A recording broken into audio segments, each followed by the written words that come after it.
Hey guys, thank you so much for joining me on Their Fight Story. We have Jay Perrin with us. Jay, how are you doing today? I'm great. How are you, Iggy? I'm doing great, thank you. Thank you so much for being so flexible. I know yesterday was a complete nightmare. Yeah, And today then, wasn't any better. how was the medicals? I guess since you. It's a wonderful trip to get your blood taken from your body. Awesome time. But got to make sure you don't got the AIDS before a Yeah. fight. Always important. So how is it? The process over there, is it different since now you're in Nevada compared to You mean Massachusetts? like the camp process? The camp I mean process like for you mean? medicals. Oh no, it's about the same. I mean, if anything, there's more sports places to like Okay. that are specifically for. So like the one that I went to, they're gonna send all my medicals to Cage Titans. So like I don't have to worry about collecting them or anything like that. I signed an agreement to let them ship off to the Massachusetts state. You know what I mean? The Mhm. commission will get all my shit ahead of time. So it's actually a lot more convenient, I feel like. Nice. So where are you currently training? Syndicate Mixed Martial Arts with John Wood. And how is It's the huge. training over there compared to Wonderful. where you were at? It's Yeah. so good. Not to say that I don't miss Tong or Hmm. anything like that. I think that some of my interviews it's been misconstrued that like I think that this place is better, like the people are better or anything like that, and that's not true. It's just I have a lot more resources here. It's bigger. There's a lot more people here, and it's the fight capital of the world. So I went from like I live 2 miles down the road. I don't live very far from the gym. And so, back home, I lived an hour and 10 away from the gym. So, like, I could only get there a couple days a week. Like, I got to be number one in New England fighting or training 3 days a week. You know what I mean? Now I'm at a elite facility with elite level fighters. I can't tell you how many UFC roster members are in this gym when I'm training all the time. We got like Amanda, what's her name? Amanda Rebus comes by, and you know what I mean? All types of people, Khalil Roundtree, all the way down. Forrest Griffin ran practice for a whole, week last week. So like I'm surrounded by a lot of talent and a lot of legends, and I'm here 6 days a week. It's hard not to find me here twice a day. So I love it here. It's been great. It hasn't been too much. The coaching staff is very knowledgeable and they know what they're doing, and um, they know how to teach fighters. So I'm very very happy where I am. Nice. So you're training there, but you're also teaching there. Yes, that is how I make my living. I teach, so they pay me to teach here, and I go for free. So I don't pay really a tuition here. I just teach the kids and the adults how to hit stuff, and they pay me. That's how that works. Nice. A hidden blessing. Pretty How sweet is deal. no, I think was it 2 years ago that you fought also for your birthday? Yes, I fought on the contender 2 years ago, but I was cutting weight during my birthday. You are correct. That Oh, was okay, yeah. tough. It's either around Christmas I've always had to cut weight, or around my birthday that I always have to cut weight, which is super shitty all the time. But I never mean to do it like that. It just happens that way. It pisses me off every time I realize it. Ow. I just want some cake. I don't even like cake. Give me some cheesecake. I want birthday cheesecake, and I can never fucking have it. It pisses me right off. Ow. Oh my God, that is too funny. I mean, it's not. I mean, no, it is funny. It is funny. I think it's funny because It's it's like funny. you have It's to fun. You can laugh. do. Because I mean, you have to sacrifice so much, and then also it's your birthday. It's also my birthday. But you know what? The best victory, I mean, the best gift I could give myself was to work hard and be in the gym. And when I get there, you know what I mean? I head kick my opponent, he goes to sleep, and then I can do all the fun things that I want to do afterward. But there's nothing Yeah. more fun or more rewarding than getting your hand raised. And I know that. So, Mhm. it's tough on the day, but I enjoy it as much as I can. Like yesterday, I had somebody cover one of my classes. I got to sit around after team training. I still did a double session, but Mhm. I still sat around and I didn't do much. I watched movies with my roommates, and everybody made it really cool. I might be in Mhm. the middle of a fight camp, but everybody was really nice about it. And They gave me, I got free food for my birthday, and I got, you know what I mean? Just little tiny, it was tiny victories. I got a free protein shake from the place that I go to every day. And everybody sang to me when I walked in, and I didn't have to take 50 body shots because it was my birthday, which was cool. Apparently that's a tradition here that I didn't know about. You get as many birthday punches, but it's all body shots. So Oh, everybody gets one free one on you. So hopefully nobody cracks a rib. Ugh. yeah, that would be nice if they don't do that. If Oh, they don't geez. do that, that'd be great. I'd love that. Exactly. Let's not do that. Do it after the fight. Uh, After, yeah, crack my rib all you want after. Sure. exactly. How long did it take you to find a good gym that felt like home, or So did you just find it? I was blessed with when I came for the Contender Series. Mm, I knew that JoJo Calderwood trained here, and I'd always been a real big fan of hers, and I thought she was cool, and I always liked John Wood, and I had talked to him a few times.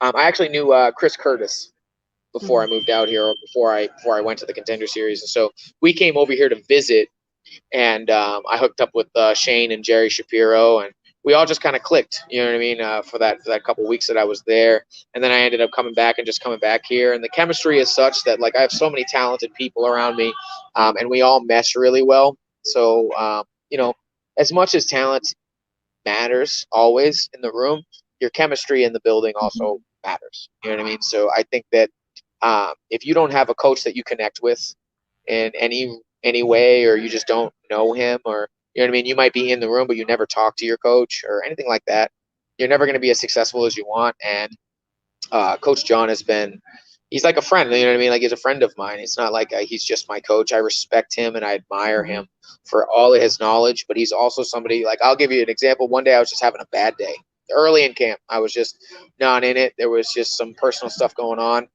that day that just took me off the mats. And a good coach like him, he pulled me aside and he talked to me one-on-one, face-to-face, and he talked me down. He made me feel better. And you know me, Iggy, do mhm, I have mental issues. I work with I'm advocate for mental health, and mine was bugging me that day, and he did a really good job of talking me down and making sure that I was cool and leveling me out. And I think that a good coach, one that you're meant to be with, will always be able to talk you off a ledge. Mark mhm. Delagrati did that for me. Andy Cote did that for me.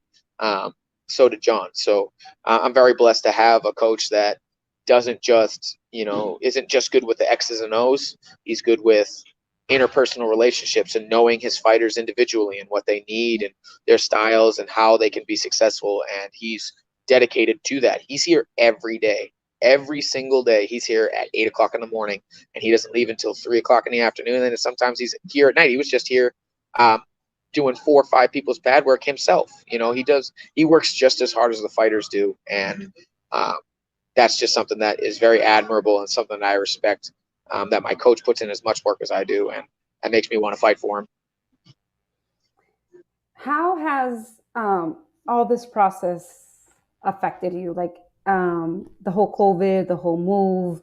You had family situations that you had to, deal with the loss of your, was it your grandmother My grandfather. or My your grandfather. grandfather? I mean, just dealing Yeah. with all that, especially during the COVID and all of it all at once. How were you able to handle it? Not well at first, honestly. The thing about me in the last year is that I grew to accept other people's help and know that I need help, and Mhm, maybe not just from a professional. I went and sought help.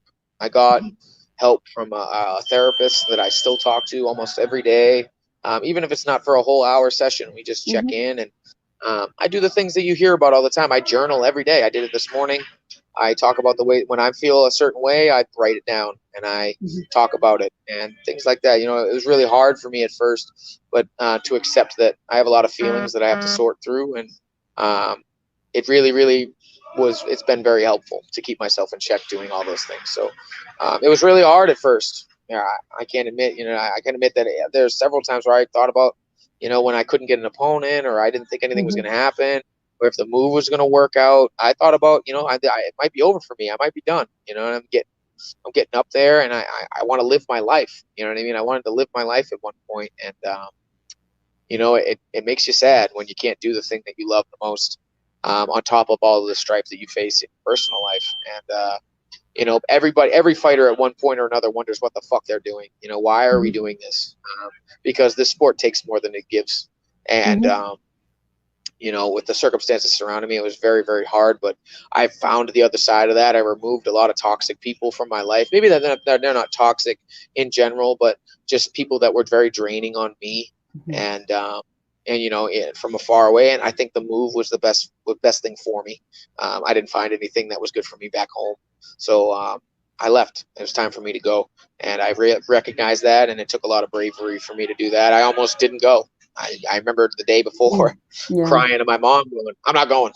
I'm not leaving." And I got on the plane, and my roommates have been so wonderful. Chris Curtis and my Mhm. manager Lance, Brooke, and Journey have all been just wonderful people to hang around. And at first it was really lonely being out here because I'm the only one from across the country that Mhm. doesn't know anyone.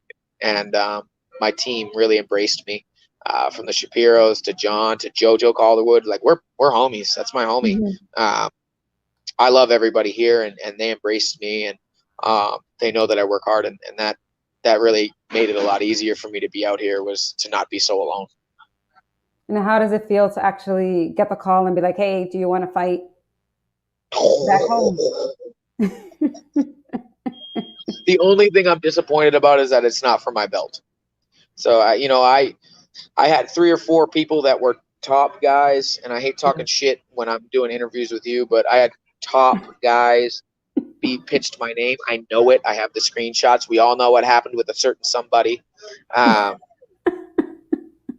and how that all went down. But that happened 3 times, where Yeah. people that were supposed to be these top contenders, that are supposed to be prospects, that are going to go to the show, just had crickets for me. And they did. They wanted nothing to do with the matchup. And we finally got Andy on the phone. And Mhm. all the respect to that man, because we were supposed to fight years ago and it just never panned out. And he stood up where other people would not. And I have so much Mhm. respect for him. That's why I wouldn't, because the only thing that he requested was that it's a 3-round fight, which indicates some things to me about the fight that will happen. But he took the fight. You know what I mean? That would have been 4 opponents in a row that said no to me. And it's kind of a backhanded compliment to be recognized as someone that's good enough to go to the UFC, but somebody that everybody avoids because they don't want a Mhm. hard fight. So Andy stepped up, and I respect him a lot. It doesn't change what I'm going to do, but I have more respect for him than I do those other Mhm. people, because he wasn't a coward, despite his record, despite whatever you want to talk about him. He's a good person. He's not a coward, and he stepped up to the plate against somebody that's a hard fight. He knows I'm a hard fight, and he did it anyway. So it feels so good. I can't wait. I have been envisioning the crowd for months, and I cannot wait to step out onto that stage and just look around. I'm going to take it all in, and really, really appreciate it, because if anything us fighters should know, it's that long year and a half without a Mhm. crowd was tough. And so every bit of energy that I get from that crowd, I'm gonna, even if it's a boo, if it's boos, then it's boos. If it's cheers, then it's Mhm. cheers. But I cannot wait to put on a show for a sellout crowd Yeah. back home after I've worked so hard. So there's a lot of people that believe in me, that show their support to me every single day. And if this is the fight that gets me to the show, then I'm happy that at least I got to perform in front of those people and show them that this move and this belief in me was not misplaced. So I'm very excited to get back there and do what I need to do, and do what I love to do. And it's going to be fun because I respect Andy. So that makes it a little bit Mhm. more fun for me. I don't have to go in and talk shit. I don't want to. I'm just going to go in there and fight the fight that I know how to, and put on a show. And um, I can't wait. I really, really can't. How do you think this fight's going to be different from all your other fights? I think that you're going to see the techniques, and the small things are going to be different. You know, um, maybe I won't be a totally different guy, but there's going to be Mhm. reads that I make that are, you're just going to see where the level of training has gone. Not to say that I didn't have good training back home, but I'm just at a higher level against higher level opponents, higher level training partners. I train with UFC bantamweights, signed, fought UFC Mhm. bantamweights every day. I am not the same guy that I was in the 2 months that I've just been here. I've already grown incredibly steadily. So you guys are going to see a lot more precise, a lot more purposeful movement from me, a lot more, as Peter Barrett would say, calculated violence, calculated destruction.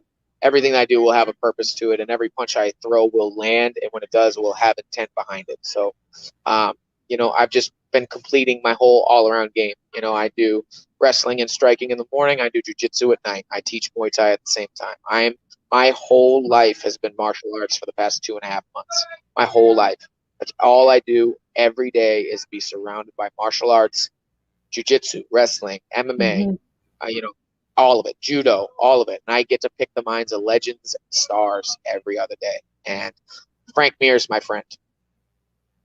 You know what I mean? I'm friends with Frank. I never thought 14-year-old me would be absolutely fucking astounded if he heard the people that I hang out with and pick the brains of every single day. And it's going to show in how I fight.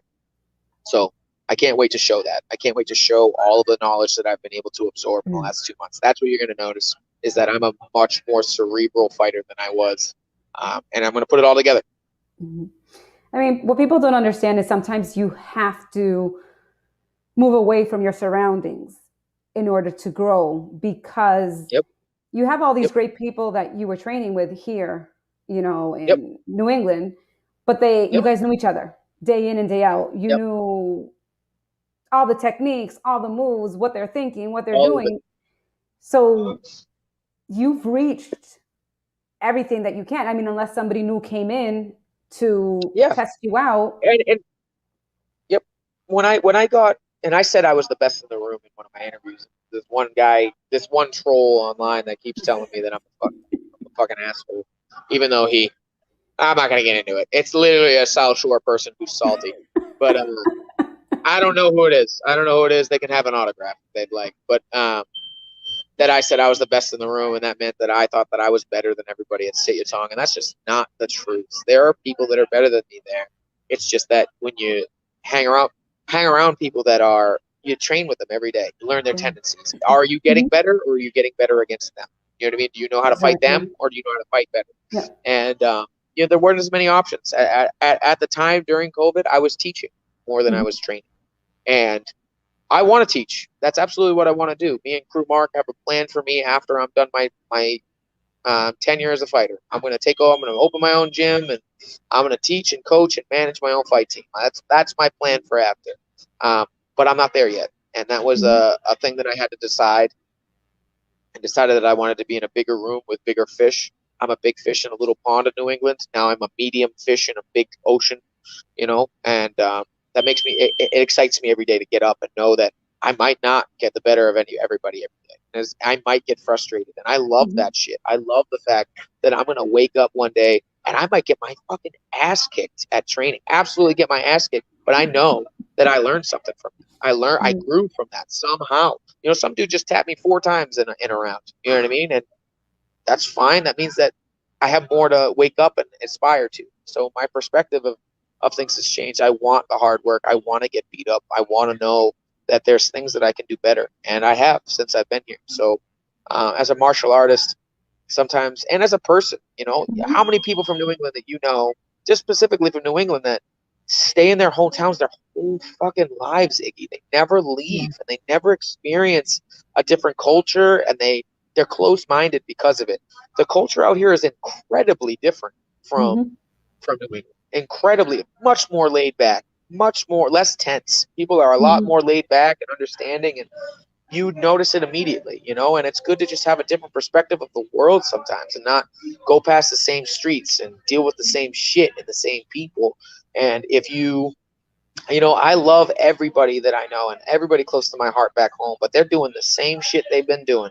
You know what I mean? And all the power to them. That's their life and their journey, but it's not mine. And I can't sit around and do the same thing over and over with myself. And then when I'm on my deathbed, I sit back and wonder, man, I really wish I had just gone and seen the world a little bit, even for a little while. And that was a big part of it too, is that I didn't want to be just another guy from Nashua, New Hampshire, or another guy from Lowell, Massachusetts, that stayed around the same 6 streets he always stood around and smoked weed with his buddies and didn't fucking do anything with himself. And that just wasn't me. And if that's you, then that's you. You know what I mean? I'm not judging anybody for their journey or their choices, but for me, I just needed to get out of New England. There was too much dragging me down. And if anybody that knew me saw me when I moved, I was in a bad place. And now that I'm back, I'm finally in a place where I can see things more clearly And it's just been really great for me. So I encourage anybody that feels like they just need to leave, go, leave, do it, even if it's for 6 months. Leave, see the world, see something. You know what I mean? Don't stay where you're at if you're not happy. If you're not happy, make a move. You know what I mean? Mm-hmm. It's scary and it's big and it's hard to fathom even, but it's just most things that are good for us are the best for us even are really terrifying. And Mm-hmm. I promise if you make that leap, the other side might just be everything you're looking for.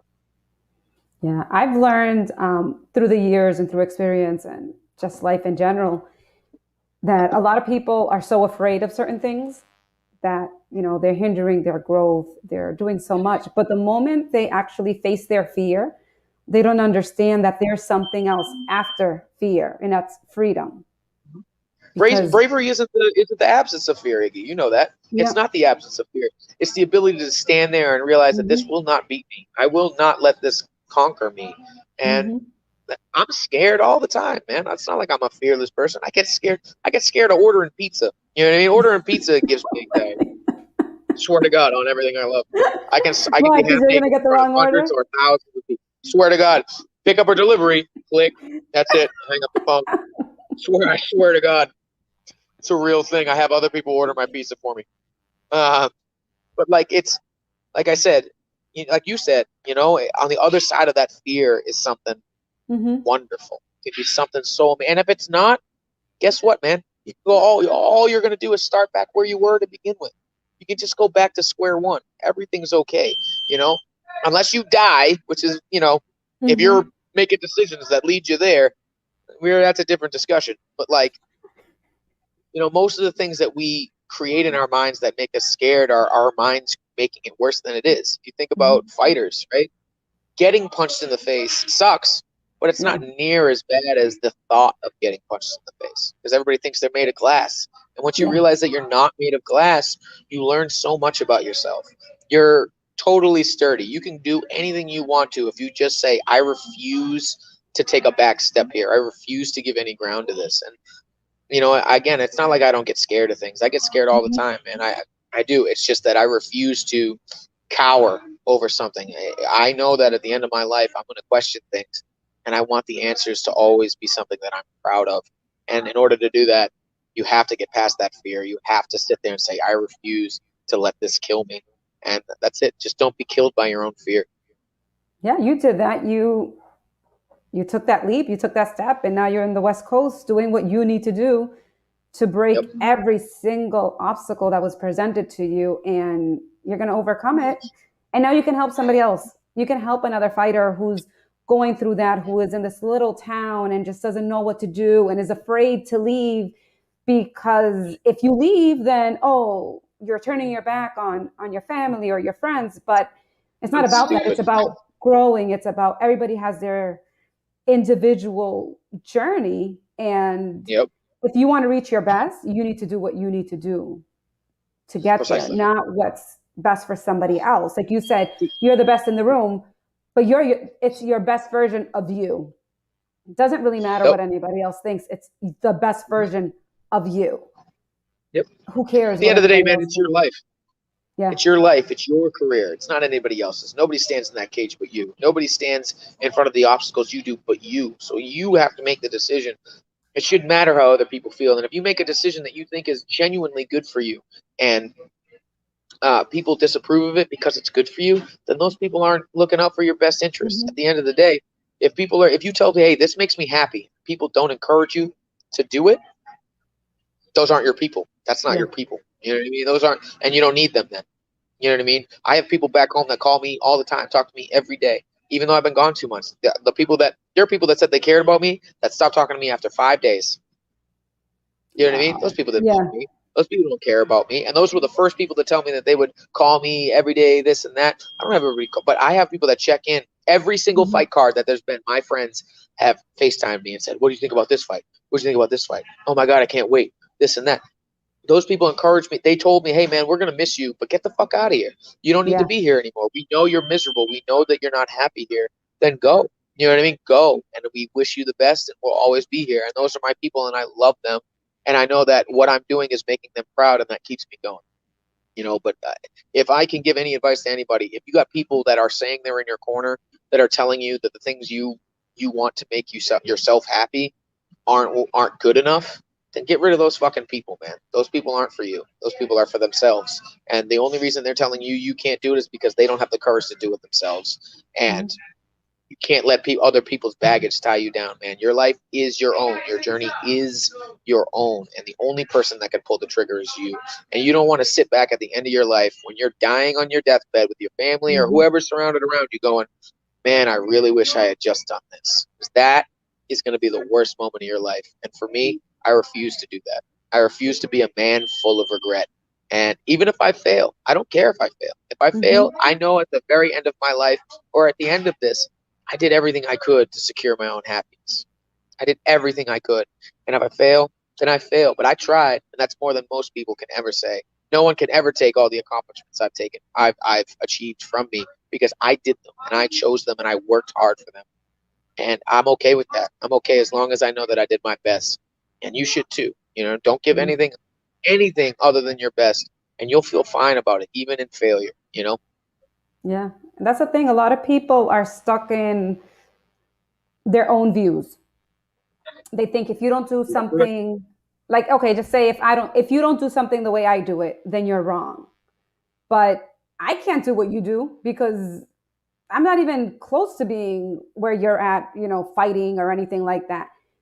So if you view me, you're like, oh, well, you need to do better. Well, this is my best. This is my best. Like, Yeah. I can't compare my best to your best because, dude, we will not even be on the same freaking map, but it's my best. Comparison Yes. comparison is the dream killer. Yes. You shouldn't compare yourself to anybody else because your journey is fluid.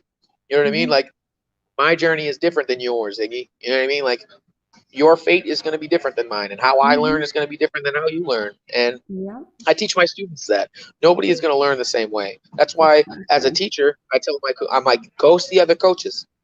Don't just Mm-hmm. take my word for it. Go use things. I'm not right all the time, and some Mm-hmm. things not that I teach might not work for you. Mm-hmm. Somebody else might work, but that's how life should be. Not everybody is supposed to be the same. Not everybody's journey is the same. So to compare each other, you know what I mean? Like you see, I got a few questions about Mitch being on Tough.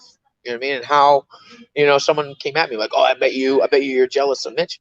No, I'm not jealous of Mitch. I'm not Mm-hmm. jealous of Mitch or Randy or Fabio. I love all those guys, and honestly, I love that they're successful, man. I love that Mm-hmm. they're doing their thing, and if anything, it encourages me more. You know what I mean?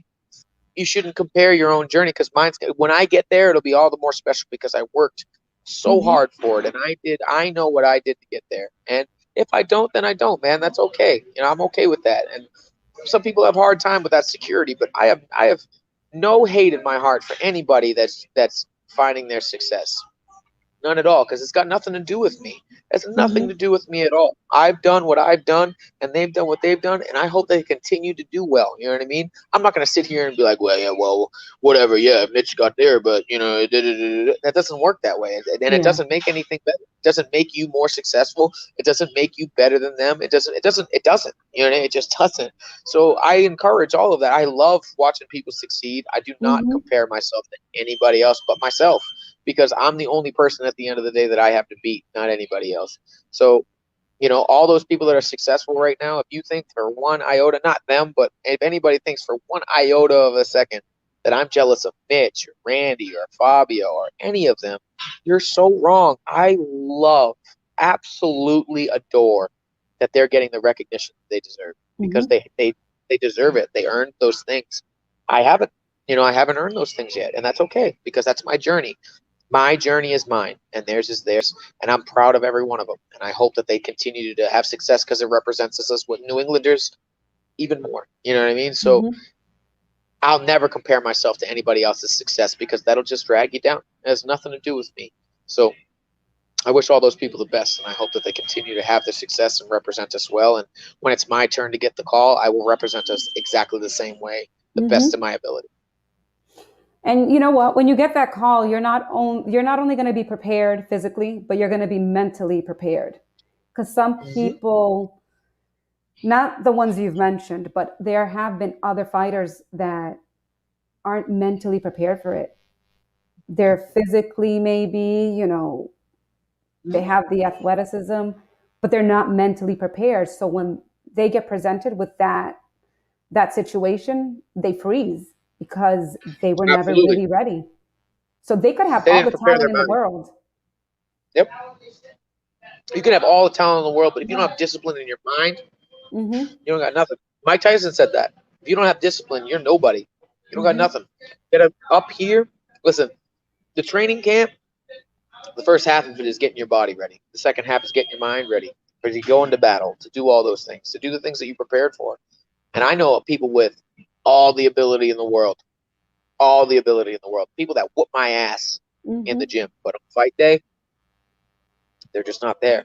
And you're absolutely right. They don't train their mind to get there. And I've done that. I've done everything I can. I know when I finally get the call, and it's not when, Mm-hmm. that's not if, it's when, Yep. um, I will be ready to do that because I've gone through the trials and tribulations. I've paid my dues. I've done everything that I can, and I will continue to. And I've prepared my mind for that moment because I've taken the time to take the steps to, your brain's a muscle just like Mm-hmm. anything else.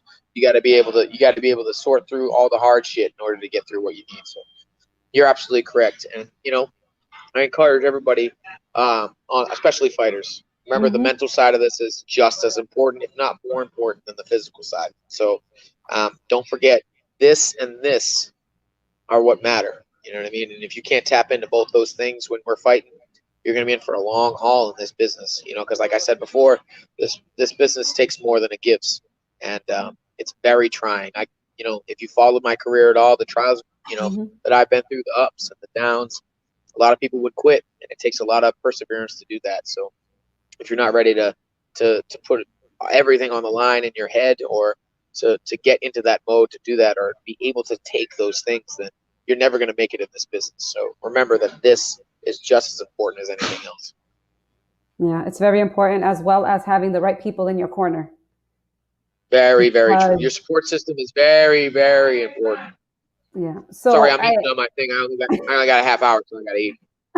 I'm sorry, I know I'm trying to like No, you're good. I love talking um to you, Iggy. thanks. Um what are you planning to are you bringing your coaches with you or are you going to use the same coaches you had here? John Wood will be in my corner. John Okay. Wood, my manager Lance, and I'm not sure if I have another one, but it might be somebody from Sit Your Tongue. If Crew Delagrati or Andy Cote are available that day, I'll Okay. have them. But I have planned on having Coach Wood in my corner, and my manager will be there as well. So, um, yeah, I'm going to fly my cage site is going to fly them out. I've already paid for my own tickets so that they could um, Mm-hmm. fly out because I don't want to have them miss the fight. So I paid for my own ticket to go out there. And yep, that's it. I'll be out there. I'll be ready to work, and with them in my corner, I feel invincible. So I have so much support back home, and I have so Mm-hmm. much support here that I really don't see how I could lose in any regard. So I'm mentally ready. I'm physically ready. It's all about getting down to weight and getting home and just doing what I love to do, man. And Mm-hmm. I can't say that I've ever been more relaxed. The last time I was this relaxed, Yeah. um, and felt this prepared was my Kin Muay fight, and we all know how I did there. So I'm not worried about it. I'm not worried about my performance. I know how well I can do. I Mm-hmm. know I have a really great measuring stick as to the people that I have here, um, and that's the end of it. You know what I mean? That's really it. So I know how good I am now, and I have no doubt in my mind that I can finish Andy. All respect to him for being an Mm-hmm. opponent. I love him to death. You know what I mean? For taking the fight. And not no disrespect, but I'm going to come in there and I'm going to put him out, and I'm going to show everybody why I am the best. I'll say it over and over and over again. I am the best. And Mm-hmm. July 10th, I'm going to show you that one more time. That'll be 9 out of my last 10, and the 10th one was a bullshit call. So you know what I mean? 10 straight victories. Yeah. I win. You know what I mean? So I'm just going to keep rattling them off until I think I got another one lined up after Andy in Mexico in a few months. So Oh wow. uh, we're working, baby. I'm gonna until I get that call. I'm just gonna Mm-hmm. run through all these people as much as I can, get as much as I can done. I want my double digit wins. Mm-hmm. I want my checks. I want my money. I'm all about it. You know what I mean? So this is my life now. Martial arts is my life, and I'm going to show Of it. course. Do you still have the same management team, or do you have a different management team? Nope. Iridium Sports. Lance Spouty is my manager and my roommate, and I love that guy, man. I love him. Iridium is still my sports agency. I haven't lost there, but I just changed who's handling my stuff. Um, Mm-hmm. Lance has been fucking amazing. I love that guy. You know, he knows what he's talking about. He's very dedicated. He knows every single person that he represents, Mm-hmm. including myself. And he drives me to and from training. He drove me to my medicals today. Um, I have a great manager, and Mm-hmm. I will give him all the credit in the world before anybody. I wouldn't want to work with anybody else. So, different manager, same team, but I feel so much better with this guy in my Mm-hmm. corner and being around him every day. So, um, huge shout out to Lance Spouty because that guy has been a godsend for me. Is there anything else that you would like to share before we conclude with the interview? Y'all got 24 days. I got 24 days until I come back and wreak havoc on that motherfucker. So I want to see everybody that's a fan of me. Bring a clown mask, bring clown paint, do whatever you want to do. Wear a Joker shirt. Let me know you're there. I want to hear you, whether you boo me, whether you cheer for me, whatever you want to do. Show up, buy a ticket, whatever. Show us fighters what it's like to have a crowd there because we missed you. We've missed you guys so much. So please give us every bit of energy, negative, positive, whatever you got. Just give it to us because we've been fiending for it for a year and a half now. I cannot wait to come home and show everybody that I am the champion. I am the champion. There is a reason. I wanted to put this belt up and it just didn't happen. Mm-hmm. But I am the champ. I am the best. And I am the king of the 6 states of New England. And I will show that I'm the king of the world eventually. But this is my home. I don't care how far away I go. When I come home, it's still my kingdom that I rule over. So Andy, no, Andy, Johnny, whoever, doesn't matter that stands in front of me. I'm going to lay you out, prove that I am the most dominant 135er in New England, and then move on to the next part of my career. So you guys got 24 days to figure out your mental and your physical. But when I get back, Dad's coming home. Understand, Dad's home on July 10th, and y'all are going to feel it. Awesome. Thank you so much. Have a wonderful night, and I will talk to Yes. you soon. I will talk to you soon, Iggy. Thank you so much. Thank you. Take care. Bye.